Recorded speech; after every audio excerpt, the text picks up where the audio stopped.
झोपड़ी सबका मुकद्दर फूट जाएगा अगर ये साथ हिंदू मुस्लिमों का छूट जाएगा।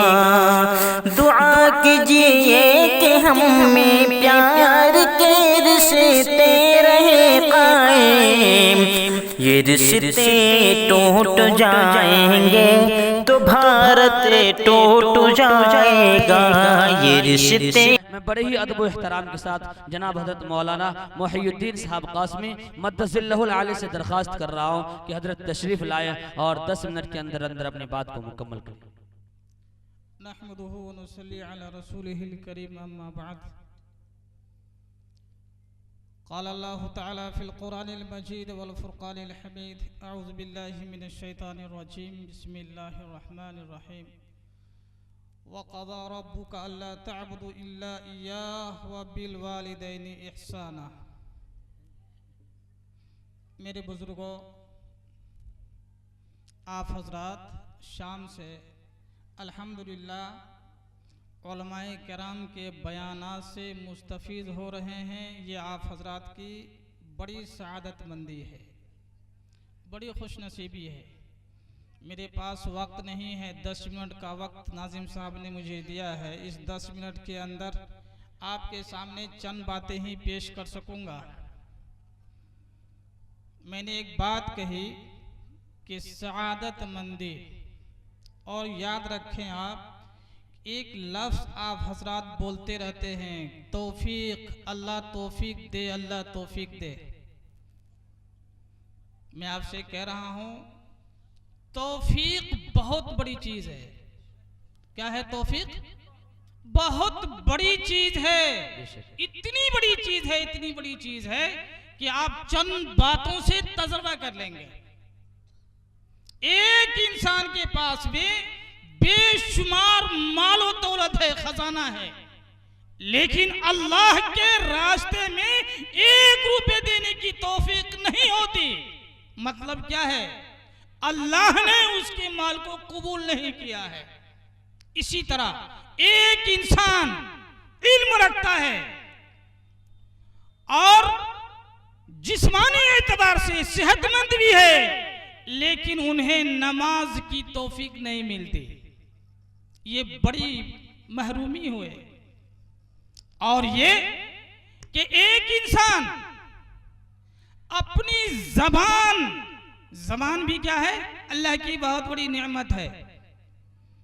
अगर यकीन न हो तो किसी गूंगे से जाके मालूम करें कि ज़बान क्या चीज़ है। अल्लाह की बहुत बड़ी नेमत है। ज़बान से अच्छी बातों का निकलना और निकाल देना, ये अल्लाह की तौफीक से है।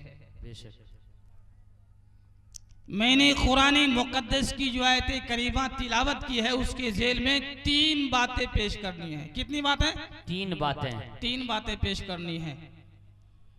और ये 3 बातें पेश करने के लिए इंशाअल्लाह मैं कोशिश करूंगा कि बिल्कुल इख्तिसार के साथ, और अल्लाह ने कभी वक्त दिया आपके बीच लबकुशाई करने का तो इंशाअल्लाह फिर तफसीली करूंगा। लेकिन आज तकाजा है कि मैं बहुत ही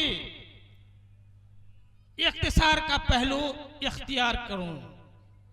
3 बातें क्या क्या है? और बुनियादी बात एक और आप याद रखें, दुनिया में जो नेक अमल हम और आप करते हैं या कोई भी शख्स करते हैं, इस नेक अमल का फायदा इस दुनिया के अंदर भी मिलता है। भाई आखिरत में तो मिलना तय है, इसमें कोई शक नहीं, लेकिन इस दुनिया के अंदर भी मिलता है। और मिलता कैसे है वो आप 3 बातों से समझ लेंगे। ऐ बच्चे खामोश रहो, बोलो नहीं। एक शख्स था जो निहायत ही गरीब था। वालिद मोहतरम का साया सर से उठ चुका था, वालदा मोहतरमा बाकी थी। अगर हम में से किसी को माँ और बाप अल्लाह ने अता किया है तो वो गौर से सुने। वालदा बाकी थी, वो बेचारा बकरियां चराया करता था। शाम में वापस आता तो बकरियों का दूध दूकर सबसे पहले अपनी माँ को पिलाता। ये उनकी आदत थी। बेशक। इत्तिफाकन एक रोज बकरियों को चराता हुआ काफी दूर निकल गया, वापिस आया, ताखीर हो गई। हस्बे आदत बकरियों का दूध दुहा, बाल्टी में लिए मां की खिदमत में हाजिर हुआ। देखा कि मां सो रही है।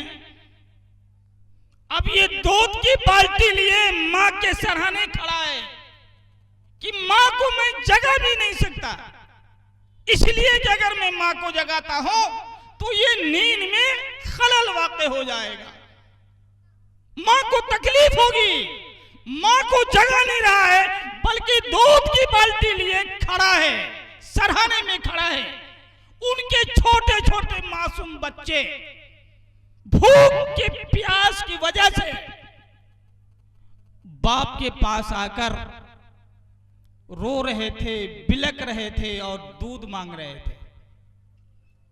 लेकिन इनकी नीयत यह है कि जब तक मैं अपनी मां को दूध नहीं पिलाऊंगा उससे पहले मैं अपने बच्चों को भी दूध नहीं दे सकता। ये मां के हुकूक क्या है उन्हें हमें समझना होगा। क्या बताऊं मुख्तसर वक्त में, नाज़रीन साहब ने कहा 10 मिनट, यहां पर तो मुझे कुछ और भी कुछ कहना था। अभी के वक्त और अभी के हालात, अभी का माशरा कैसा गंदा, खास तौर पर मैं नौजवानों से ये बात मुखातब होकर कह रहा हूं कि ये आज अपने वालिदैन को पा रहे हैं लेकिन उनके शान में सुलूक कैसे कर रहे हैं, ये बात अज़हर मिन शम्स से पोशीदा नहीं है। और तकरीबन सभी घरों के अंदर, और हम और आप माशरे में जानते भी हैं इस चीजों को। बहरहाल मैं उधर नहीं जाऊंगा। तो वो बेचारा दूध की बाल्टी लिए खड़ा है, मेरी माँ जब जगेगी दूध पिलाऊंगा, फिर अपने बच्चों को पिलाऊंगा। बच्चे रोते चीखते रहे लेकिन किसी को दूध नहीं दिया, हत्ता कि सुबह हो गई। मां की आंख खुली, फिर उसने अपनी मां को दूध दिया, फिर अपने बच्चों को दूध पिलाया। ये अमल उस शख्स का अल्लाह रब्बुल आलमीन को बेइंतहा पसंद आया। दूसरा शख्स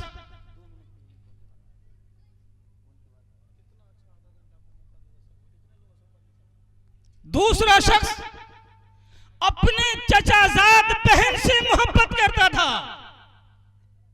कौलो करार के मुताबिक जगह भी मुतय्यन हो गई, जो रकम दी गई थी वो भी अदा की गई। ऐन वक्त पर दोनों आमने सामने हो गए। उस वक्त के अंदर अल्लाह तबारक व तआला ने उस लड़की के दिल में बात डाल दी। काहे शख्स अल्लाह से डर और इस अमल से दूर हो जा। दोनों निकल गए। दो बातें हो गई। एक शख्स किसी के यहां आया और मजदूरी किया, शाम तक मजदूरी की, वापस चला गया। मुझे वक्त का शायद लगता है कि वक्त पूरा हो गया है, तो बस मुख्तसर ये कि वो शख्स काफी जमाने के बाद आया जिसकी यहां मजदूरी की थी। उन्होंने उसकी मजदूरी को बोता रहा और उसको जो है उस मजदूरी के एवज में बोता रहा और उससे बहुत सारे माल बरहाल इकट्ठे हो गए। इत्तिफाकन सफर में तीनों गए, आंधी तूफान की वजह से चट्टान गिरा, ये तीनों गार में बंद हो गए। अब वहां बचने का कोई तरीका, कोई सबील नहीं। तीनों ने मशवरा किया कि हम में से अगर किसी ने कोई अमल ऐसा सिर्फ अल्लाह के रजा के लिए किया हो तो वो उस अमल को याद करे, अल्लाह से रोएगी गिराए, उस जात के सिवा कोई जात यहां से निजात देने वाली नहीं है। बहरहाल तीनों ने अपने अपने अमल को याद किया। एक शख्स ने कहा कि अल्लाह मेरी वालदा थी, जो मैंने पहले कहा, कि मेरे बच्चे रोते चीखते रहे, बिलबिलाते रहे, लेकिन मैंने भी ये ठान लिया और ये पक्की सच्ची नियत कर ली कि जब तक मैं अपनी माँ को दूध नहीं पिलाऊंगा उससे पहले मैं अपने बच्चों को दूध नहीं दे सकता। ऐ अल्लाह, ये अमल सिर्फ और सिर्फ मैंने तेरे लिए किया था जिसको तू जानता है। तो उस नेक अमल की बरकत से आज इस गार के अंदर जो हम फंसे हुए हैं, चट्टान को हटा दे। चट्टान थोड़ा सा नीचे को खिसका, लेकिन गुंजाइश निकलने की नहीं थी कि निकल सकते। दूसरा खड़ा होता है, ऐ रब्बुल आलमीन, तू जानता है कि बंद कमरे में मैं था और वो लड़की थी जिससे मेरे वादे हो चुके थे। बंद कमरे में ऐ अल्लाह कोई देखने वाला नहीं था, सिर्फ तेरी जात देख रही थी। ऐ अल्लाह, उस बंद कमरे में हम दोनों इकट्ठे थे, सिर्फ तेरे खौफ और डर से हम अलग अलग हो गए। ऐ अल्लाह, ये अमल मैंने सिर्फ तेरे लिए किया था जिसको तू जानता है, तो उस नेक अमल की बरकत से मुझे निजात दे दे। लेकिन दोस्तों, चट्टान खिसका तो, लेकिन निकलने की गुंजाइश अब भी नहीं थी। तीसरे ने कहा कि मजदूर मजदूरी करके चला गया, मैं उसकी मजदूरी को अमानत के तौर पर रखा, उससे बहुत सारे माल इकट्ठे हो गए। जब एक अरसे के बाद आया तो मैंने उसके तमाम मालों को वापस कर दिया। ऐ अल्लाह, ये नेक अमल भी मैंने सिर्फ तेरे लिए किया था और इस नेक अमल की बरकत से आज मुझे इस गार से निजात दे दे। चट्टान नीचे को आ गया और तीनों सही सलामत मुझसे से निकल गए। नेक अमल का फायदा दुनिया में आपको समझ में आया जी? आया?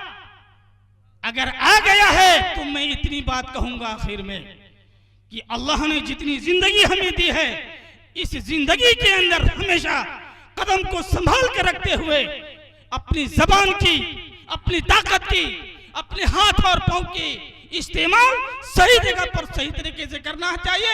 और ये इरादा भी करना है कि इंशाअल्लाह जब तक जिंदा रहूंगा अल्लाह की नाफरमानी से बचता रहूंगा, तमाम बुराइयों से बचता रहूंगा, और माशरे के अंदर जितनी भी बुराइयां फैल चुकी हैं, इन तमाम के तमाम बुराइयों की इंशाअल्लाह बुराइयों से खुद बचूंगा और दूसरों को बचने की दावत दूंगा।